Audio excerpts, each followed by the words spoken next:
Soy Luciana Dominici, soy bioquímica, residente de primer año de la residencia de bioquímica clínica de Chaco. Hoy voy a presentar mi Ateneo, el cual se denomina Pseudotrombocitopenias, desafíos diagnósticos, y fue realizado en la rotación de hematología clínica del Hospital Ferrando.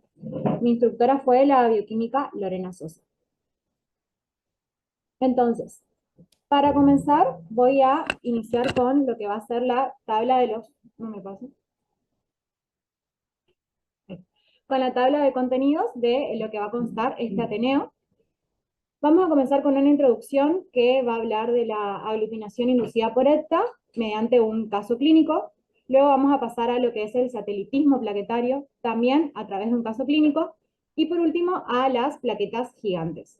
Una vez finalizando con esta introducción, vamos a ir a lo que son las conclusiones y por último, la bibliografía utilizada.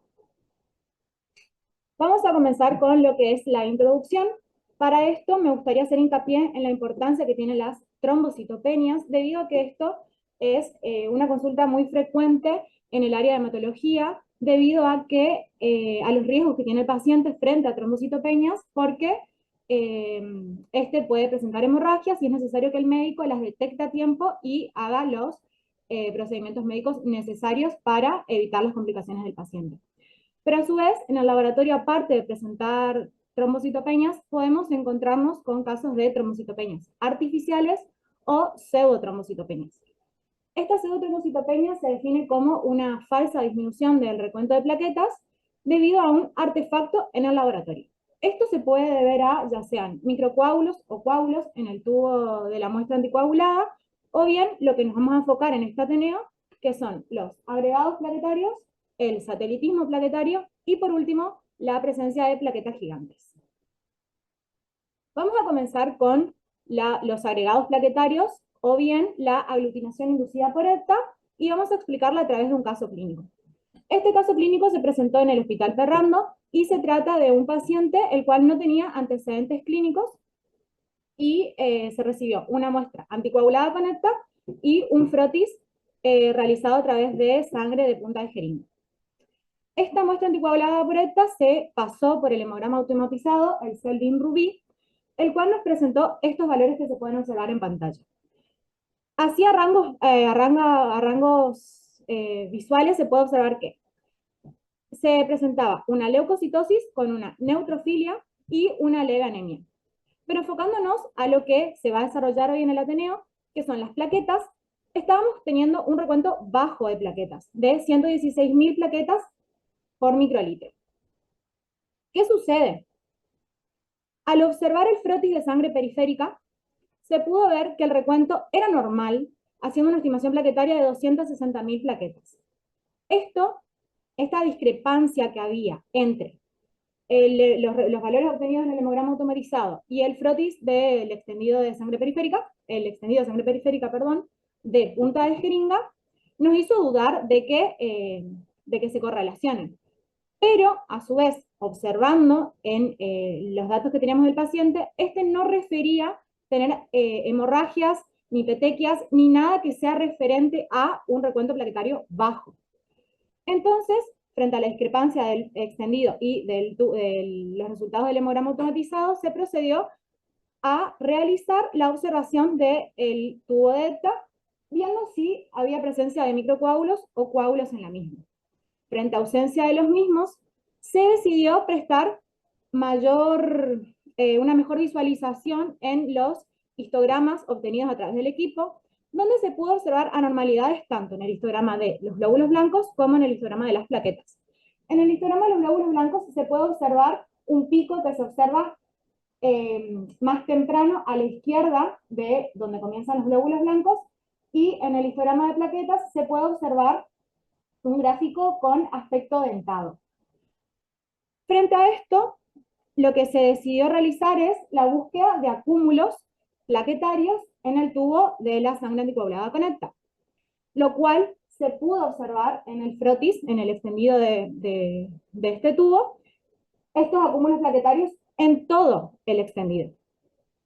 Entonces, frente a nuestras sospechas, para confirmar, nos basamos en los criterios mayores de sospecha de la aglutinación inducida por ETA, donde tenemos 5.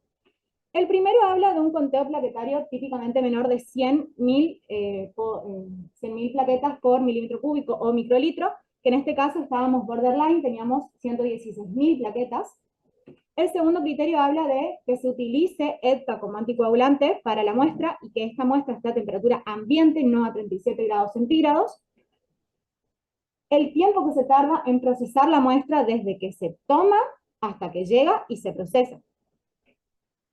Que existan agregados plaquetarios en los extendidos del tubo de EDTA y a su vez se le puede agregar la ausencia de estos agregados plaquetarios en los frotis de punta de jeringa. Y por último, la ausencia de signos y síntomas relacionados con una trombocitopenia. Por ejemplo, lo que se refería anteriormente, que el paciente no presentaba hemorragias o petequias. Entonces, ¿qué es la agregación inducida por EDTA? Esto es un fenómeno que se da in vitro, no se da in vivo, y se produce por la presencia de anticuerpos antiplaquetarios en la muestra de sangre que interaccionan con receptores de la membrana de la plaqueta. Esto sucede debido a la acción quelante que tiene el EDTA, es decir, este quela el calcio y a través de esto produce un cambio conformacional en la glicoproteína 2B3A, que es un receptor que está en la membrana de la plaqueta, exponiendo epítopes principalmente en la región 2B, que antes no estaban expuestos, entonces al quedar expuestos van a interaccionar con el anticuerpo antiplaquetario. Esto se va a dar entonces con presencia de EDTA como anticoagulante y es necesario que la temperatura sea menor a 37 grados centígrados y a su vez, cuanto mayor sea el tiempo en el que la sangre esté en contacto con el EDTA, mayor va a ser esta aglutinación. Al interaccionar el EDTA con la glicoproteína 2B3A, lo que produce es la sobreexpresión de ciertos receptores que producen la activación plaquetaria y la agregación. Estos receptores van a ser la GMP140, que es una P-selectina, la glicoproteína 55 y las trombospondinas. Entonces, la expresión de estos receptores va a llevar a la activación y a la agregación plaquetaria. Los anticuerpos antiplaquetarios son anticuerpos naturales del paciente, que estos están dirigidos contra fosfolípidos que van a estar cargados negativamente o bien receptores de membrana que alteran su conformación estérica en presencia de EDTA y su acción quelante de calcio. Los anticuerpos pueden ser IgG, IgM, IgA, o bien combinaciones de IgG con IgA y de IgG con IgM. Entonces, ¿qué es importante cuando nosotros estamos en un caso de agregación inducida por EDTA? El examen de frotis de sangre periférica. No solo el examen, sino también el correcto análisis de las alertas, las alarmas y los gráficos brindados por el equipo automatizado, porque como nombré anteriormente, en el caso clínico, estos agregados plaquetarios se pueden observar como el gráfico dentado en las plaquetas, o bien los agregados más grandes como un pico temprano en el histograma de los glóbulos blancos. La agregación inducida por EDTA me parece que es importante tenerla en cuenta porque la frecuencia que se da en pacientes ambulatorios es hasta un 15%, de un 15 a un 17%, perdón, y en pacientes hospitalizados es hasta un 2%. Este fenómeno se puede dar tanto en pacientes sanos como también se puede dar en pacientes que presenten antecedentes de mononucleosis, infecciones sistémicas, tratamientos con determinados antibióticos, algunas neoplasias, entre otros tipos de patologías. Entonces, ¿qué se decide? ¿Qué se hace para poder informar unas plaquetas que sean referentes al paciente debido a la disconcordancia que teníamos entre el recuento de frotis y recuento del equipo automatizado? A lo largo del tiempo se definieron gran cantidad de acciones para poder corregir este artefacto, como puede ser el calentamiento de la muestra a 37 grados centígrados, utilizar otros anticoagulantes como citrato de sodio, heparina de litio, oxalato de amonio, la neutralización de este efecto mediante el uso de algunos aminoglucósidos como la micacina. Pero en el día a día estas correcciones son poco prácticas. Entonces, lo mejor que se puede hacer, lo más recomendado, es tomar una nueva muestra del paciente con EDTA como anticoagulante pero procesarla inmediatamente, es decir, que no descienda la temperatura menos de 37 grados centígrados y que no se dé tanto tiempo de contacto entre la sangre y el anticoagulante. En el caso del paciente, ¿qué se decidió hacer? Se tomó una nueva muestra con citrato como anticoagulante. En este caso hay que tener siempre en cuenta que va a haber un efecto por dilución. Entonces, los valores obtenidos de la muestra con citrato es necesario corregirlos por esta dilución, donde va a ser las plaquetas medidas por citrato multiplicadas por 1,1, o bien otra corrección que aparece en la bibliografía es la multiplicación por la hemoglobina obtenida por la muestra con ETA dividido la hemoglobina obtenida por la muestra con citrato. En el caso de nuestro paciente, este factor daba 1,05, o sea, ambos factores son bastante similares. Entonces, al pasar la muestra con citrato por el equipo automatizado, se obtuvieron estos valores que se pueden observar en pantalla, donde tanto en la serie blanca como en la serie roja los resultados fueron bastante similares. En cambio, el valor de las plaquetas es altamente distinto. Estamos hablando de un recuento de 116.000 plaquetas versus un recuento de 341.000 plaquetas por microlitro, donde este recuento es completamente normal y se relaciona mucho mejor con el recuento obtenido en el extendido de punta de jeringa. A su vez, al analizar los gráficos obtenidos con esta muestra, se puede observar que desaparece el pico en el histograma de los glóbulos blancos y el histograma de las plaquetas tiene una forma mucho más típica que lo obtenido anteriormente. Ahora bien, finalizando con lo que es la aglutinación por ETA, vamos a pasar a lo que es el satelitismo plaquetario. Esto lo vamos a explicar a través de un caso clínico bibliográfico. En este caso clínico se refiere un hombre de 35 años, el cual fue a la consulta médica por la presencia de un dolor en la lengua por una úlcera, y entonces frente a antecedentes de un trasplante hace 7 años y el paciente estaba en tratamiento crónico con ciclosporina, prednisolona y azatioprina, los médicos, sospechando de una neoplasia, deciden realizar una biopsia. Para esto lo que se hizo fue un hemograma prequirúrgico, en el cual podemos observar una hemoglobina levemente baja, los leucocitos normales, un BCM elevado y las plaquetas estaban bajas. Teníamos unas plaquetas de 59.000 por microlitro. Entonces, se decidió observar el frotis de sangre periférica. En este caso se observó el frotis ya directamente del tubo conecta y se pudo observar que habían glóbulos rojos macrocíticos y a su vez se presentaban no solo agregados plaquetarios, como habíamos nombrado anteriormente, sino que también se observaba satelitismo plaquetario. Es decir, los neutrófilos estaban rodeados de plaquetas. El frotis se podía ver que tenía plaquetas normales, a pesar de que a pesar de que el recuento era bajo, estas plaquetas en el frotis eran normales, estando en grumos o en satelitismo a los leucocitos, o bien sueltas, la totalidad era un recuento normal. Entonces, lo que se decide es realizar una nueva toma de muestra, ahora con ETA, heparina y citrato. ¿Qué se pudo observar? Que el recuento en el equipo automatizado con heparina y citrato era levemente mayor que con ETA, pero seguía siendo un recuento bajo.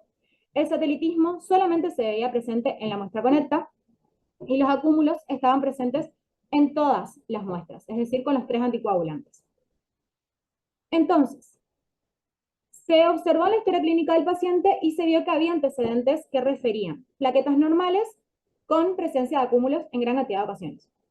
Entonces, podemos referir que el satelitismo plaquetario se consideró un fenómeno ETA dependiente, ya que solo se presentaba cuando la muestra era utilizada con este anticoagulante, y revirtió con citrato y heparina. Pero al no revertir los agregados plaquetarios con citrato de heparina, se lo pudo referir a que era un fenómeno inmunológico.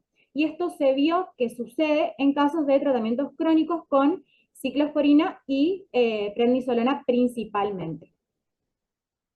Entonces, vamos a enfocarnos con el satelitismo plaquetario. ¿Qué es esto? El satelitismo plaquetario se define como la presencia de neutrófilos con plaquetas en su superficie en forma de roseta. Al menos 4 plaquetas deben estar rodeando al neutrófilo para que se pueda definir como satelitismo plaquetario. La frecuencia del satelitismo plaquetario no es tan alta es de 1 cada 30.000 muestras, mucho menor que lo que habíamos hablado en aglutinación por hecta, pero también es un fenómeno que es necesario tenerlo en cuenta porque se manifiesta únicamente in vitro y no in vivo, es decir, no va a darle alteraciones al paciente. Y se da también con muestras anticoaguladas con hecta y a temperaturas menores de 37 grados centígrados. ¿Cuál es el mecanismo por el cual se da el satelitismo plaquetario? Esto se produce porque, nuevamente, la acción quelante del hepta va a producir un cambio conformacional en la glicoproteína 2B3A, pero ahora también produce un cambio conformacional en el receptor del fragmento Fc gamma 3 de los neutrófilos, es decir, el CD16, y esto permite la interacción de las plaquetas y los neutrófilos mediante una inmunoglobulina G, la cual se va a unir desde su fragmento, desde su FC al neutrófilo y del fragmento Fab a las plaquetas, permitiendo justamente que los neutrófilos tengan este satelitismo plaquetario. Perdón. El satelitismo plaquetario también se presenta en pacientes sanos, como se puede asociar a determinadas patologías, como lo son las también neoplasias, se puede ver en síndromes mielodisplásicos, o también se puede asociar a tratamientos con determinados medicamentos. Finalizando con el satelitismo plaquetario, vamos a pasar al último caso de pseudotrombocitopenias, que son las plaquetas gigantes. La presencia de macroplaquetas o plaquetas gigantes se refiere a cuando existen en la muestra plaquetas mayores a 30 femtolitros, generalmente es de entre 30 y 36 femtolitros. Estas plaquetas no van a poder ser discriminadas de los microcitos en los casos de que nuestro equipo automatizado utilice el principio de la impedancia. Esto no solo es importante cuando tenemos pseudotrombocitopenias por la exclusión de las macroplaquetas en el recuento plaquetario, sino también va a ser importante cuando los microcitos son incluidos en el recuento de plaquetas. Entonces, es necesario que nosotros conozcamos qué tipo de tecnología utiliza nuestro equipo automatizado. Entonces, para tener una idea un poco más de qué estoy hablando, voy a contar distintas tecnologías de algunos equipos automatizados, comenzando con la impedancia. La impedancia lo que hace es que las células van a pasar a través de un orificio, entonces cada vez que las células pasan van a producir una resistencia. Esta resistencia genera un pulso o una señal que va a ser proporcional al volumen y cada pulso se va a considerar como una célula. Como únicamente considera el volumen, haciendo referencia al tamaño, no va a discriminar si son plaquetas o eritrocitos, microcitos, porque no tiene consideración en su contenido, únicamente en su volumen o su tamaño. Entonces, en estos casos es muy común que se dé que las plaquetas se cuenten como bajas y cuando vamos al examen de frotis, por microscopía, se observen que las plaquetas son normales, pero estas tienen un tamaño mucho mayor a lo esperado. Estas dificultades que se observaron con el principio de impedancia se mejoraron cuando apareció la medición óptica. ¿Por qué? Porque la dispersión óptica nos va a dar una idea del volumen o del tamaño mediante la dispersión, pero también nos va a dar una idea de la densidad de la célula, que en este caso nos importa la densidad de la plaqueta, mediante el índice de refractividad, donde vamos a tener un mayor índice de refractividad en el caso de los hematíes, pudiéndolo separar de las plaquetas, que estas tienen un menor índice de refractividad, independientemente del volumen que tengan. Pueden tener el mismo volumen, pero se van a poder separar en plaquetas y eritrocitos cuando difiere la densidad, la intensidad, el índice de refractividad, perdón. Y por último, que es la mejor tecnología para poder diferenciar las macroplaquetas de los microcitos, es la citometría de fluorescencia. Porque la citometría de fluorescencia utiliza la polimetina, es un colorante fluorescente que tiñe los ácidos nucleicos, tiñe el ARN. Entonces, la intensidad que me va a dar cada célula es dependiente de su contenido de ARN. Entonces me permite separar plaquetas, eritrocitos, reticulocitos.